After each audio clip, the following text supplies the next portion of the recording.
بسم الله الرحمن الرحيم في الذكرى ال24 لتربع صاحب. L'accession il y a 24 ans de Sa Majesté le roi Mohammed VI, que Dieu l'assiste, au trône de ses glorieux ancêtres est l'occasion d'adresser nos sincères félicitations au souverain et au peuple marocain.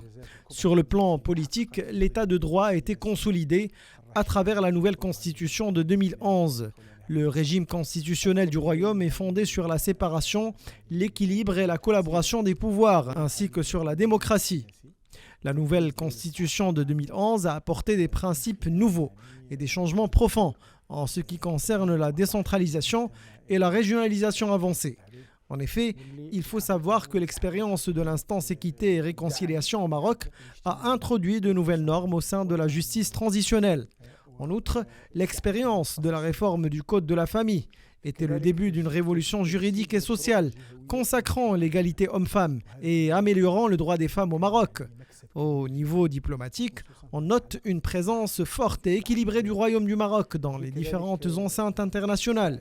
Une diplomatie royale basée sur l'action, qui a permis à la proposition marocaine d'autonomie, sous la souveraineté marocaine, de bénéficier d'un large soutien international.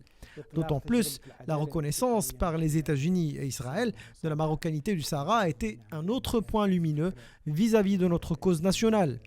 De même, l'ouverture d'un grand nombre de consulats généraux dans les provinces du Sud, à Al-Ayoun comme à Dakhla, constitue une preuve irréfutable de la réussite au niveau de notre diplomatie. D'ailleurs, l'initiative marocaine d'autonomie bénéficie aujourd'hui d'une forte dynamique et du soutien clair de plus en plus de pays comme l'Espagne, l'Allemagne, les Pays-Bas, l'Autriche, le Portugal et bien d'autres. Concernant l'économie, vous savez très bien que les politiques menées durant le règne de Sa Majesté ont permis une croissance du produit intérieur brut et une amélioration du climat des affaires. Bien évidemment, il y a d'autres chantiers d'envergure stratégique, comme le lancement du nouveau modèle de développement, qui a tracé les traits d'un Maroc moderne. Permettez-moi d'évoquer également le modèle de développement des provinces du Sud. Ce dernier était doté de moyens financiers qui sont passés de 77 milliards de dirhams à 81 milliards de dirhams en quelques mois seulement.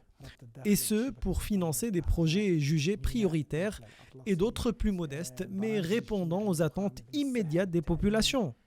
En effet, la région Dakhla Oued Dahab a connu de grands projets, notamment la voie express Tiznit-Dakhla, le nouveau port de Dakhla Atlantique et d'autres programmes sociaux tels que la santé, l'éducation et les programmes culturels.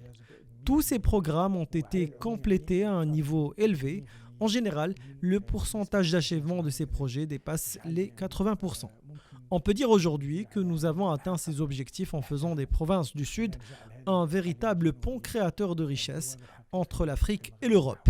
Un pont qui consolide la profondeur africaine du Royaume du Maroc grâce à l'approche politique équilibrée de Sa Majesté le roi.